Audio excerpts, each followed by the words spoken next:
A paz de Deus, meus queridos irmãos, sempre, sempre no precioso nome de nosso Senhor Jesus Cristo. Então, meu querido Kairos, novamente vamos continuar conversando sobre sua manifestação.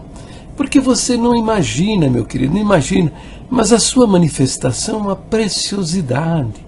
É uma preciosidade. Ninguém, até hoje, nesses anos todos que eu escrevo e faço vídeos a respeito da congregação, ninguém trouxe com tanta propriedade e precisão os conceitos, as crenças, o que vai no coração e na mente de toda a nossa irmandade. Tá? De maneira tal que, antes de você colocar na internet a sua manifestação, eu não tinha como mostrar essa realidade triste, essa triste realidade do estado deplorável, mental e espiritual da nossa irmandade. Entendeu?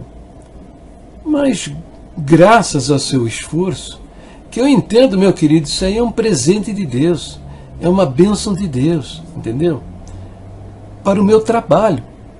Porque muitas pessoas viam isso e não acreditavam, sabe? Não, agora eles não têm por que duvidar. Está aí a sua manifestação. Entendeu? E se eles quiserem conferir se é verdade ou não, basta conversar com a nossa irmandade. E vão conferir que realmente todos pensam como você está se manifestando nesses 2 vídeos que você fez ao pastor Tony. Tá? Então vamos prosseguir, meu querido. Vamos prosseguir comentando a sua manifestação, criticando o pronunciamento do pastor Tony de Oliveira. Tá bom? A definição da palavra seita. O dicionário de Ruth Rocha define esta palavra como sendo ramo dissidente de uma igreja e, como tal, considerado herético. Grupo de pessoas que seguem determinados princípios ou doutrinas contrário dos geralmente aceitos. No dicionário bíblico, Orlando Boyer define como sendo os que separam de uma comunhão principal. Então vamos lá, vamos comentando aquilo que a sua manifestação, viu, meu querido Kairos? Veja o que você diz. Você diz, ou aqueles também que inventam o que não está escrito. Por exemplo, usos e costumes, dízimo cristão e etc. O que é isso, meu querido Kairos? A Bíblia toda, de capa a capa, trata de costumes, usos e costumes. E o costume dos judeus, o costume das nações. Jesus mesmo, ele censurou, por exemplo, o costume dos sacerdotes fariseus, que eles alargavam as faixas e as franjas das vestes para serem vistos pelos homens. Entendeu? Veja aí, por exemplo, esse verso, Mateus 23, versículo 5. E fazem todas as obras a fim de serem vistos pelos homens, pois trazem largos filactérios e alargam as franjas das suas vestes. Então, isso era um costume dos sacerdotes fariseus. A Bíblia toda é repleta disso. É repleta disso. Como é que você diz que isso é uma invenção que não está escrito? Você também condena o dízimo, porque você diz dízimo cristão, condenando a prática do dízimo no seio das igrejas evangélicas, como se isso fosse alguma coisa absurda, antibíblica. Não é verdade, sabe? Dizem que o dízimo pertence à lei, é da lei, e o dízimo é maldito. Imagina, o dízimo não pertence à lei, não pertence à lei de Moisés. O dízimo é anterior à lei de Moisés. O primeiro registro da prática do dízimo nós encontramos no testemunho de Jacó, 600, 700 anos antes de Moisés, da lei de Moisés. E está lá em Gênesis capítulo 28, versículo 22. E está escrito, esse verso diz: E esta pedra que tenho posto por coluna será a casa de Deus, e de tudo quanto me deres, certamente te darei o dízimo. Entenderam? Então, meu querido Kairos, o dízimo é uma atitude do homem para com Deus muito abençoada. Tão abençoada que permaneceu e atravessou o período da lei e chegou aos nossos dias. Se você examinar direitinho, você não vai encontrar no Novo Testamento inteirinho nada que condene a prática do dízimo. Jesus, durante seu ministério, deve ter recebido auxílio, suporte financeiro de muita gente na forma de dízimo. Ele mesmo diz. Ele fala sobre o dízimo. E ele diz o quê? Que Jesus fala? Ele diz: ai de vós, escribas e fariseus hipócritas, pois que dizimais a hortelã, o endro e o cominho, e desprezais o mais importante da lei, o juízo, a misericórdia e a fé. Agora veja o que ele diz, presta atenção.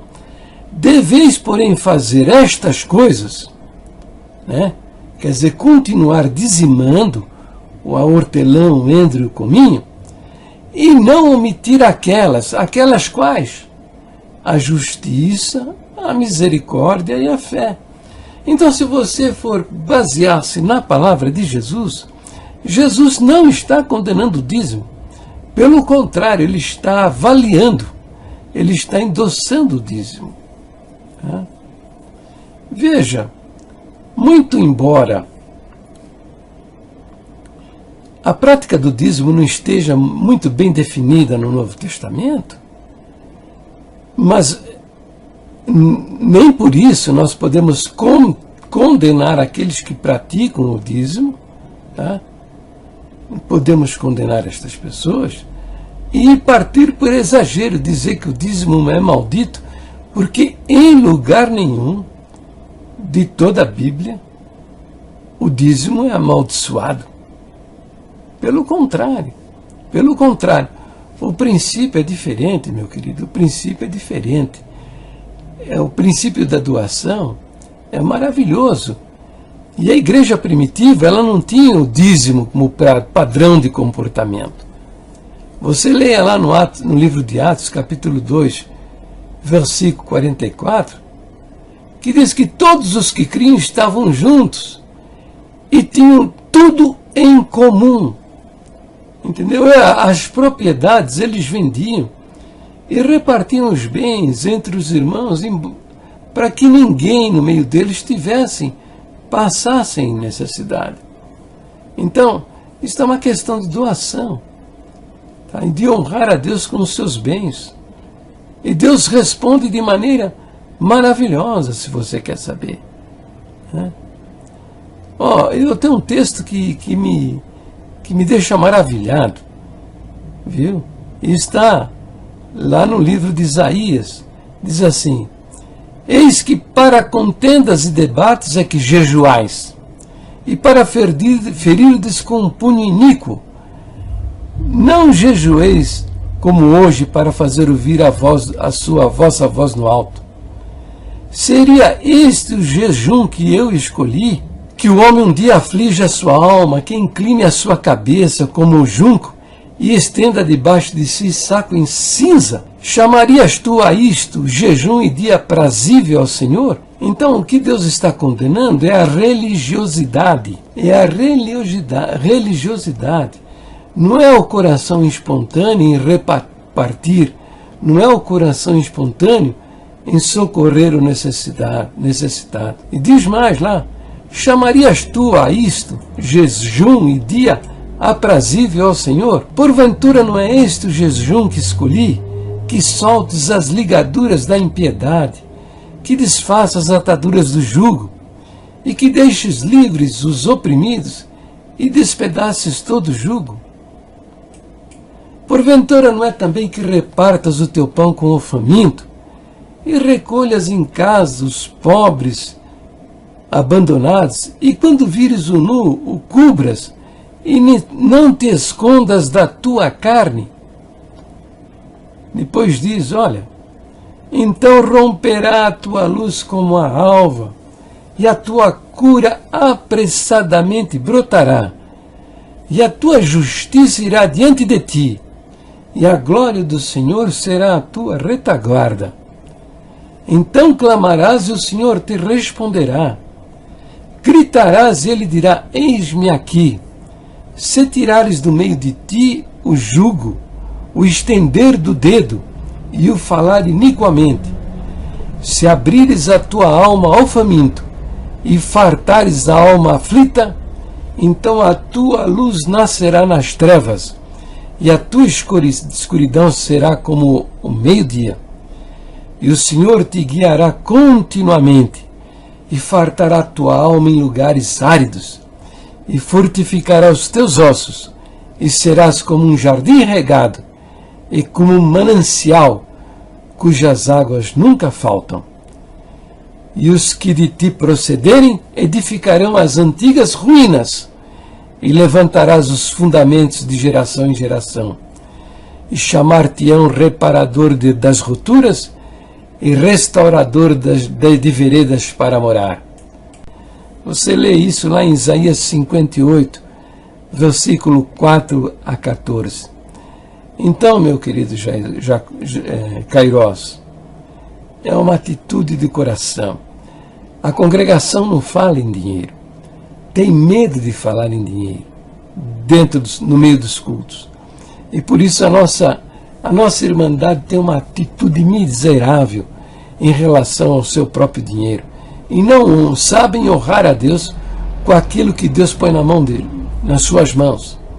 Por isso, no nosso meio, tem muita gente necessitada. Eu vejo aqui, nas irmãs aqui, no meu pedaço, que tem um deles até o marido, o esposo. Aparece uma pessoa necessitada na porta da casa dele e pede alguma coisa, um alimento, alguma coisa. Ele vai lá e pega saco fechado de arroz, saco fechado de feijão, litro de óleo para fazer frituras. Ele dá isso espontaneamente, e a mulher dele, que é crente da congregação, ó, mete a língua dizendo, eu sei o que ele vai fazer com esse arroz aí que você deu para ele. Ele vai comprar droga. E essa pessoa responde para a esposa, olha, meu querido, não tenho nada a ver com o que ele vai fazer. O que ele vai fazer com isso é problema dele. O meu problema é obedecer ao meu Deus, que está dizendo, dai ser-vos-á dado, boa medida, recalcada, sacudida, transbordante, generosamente vos darão.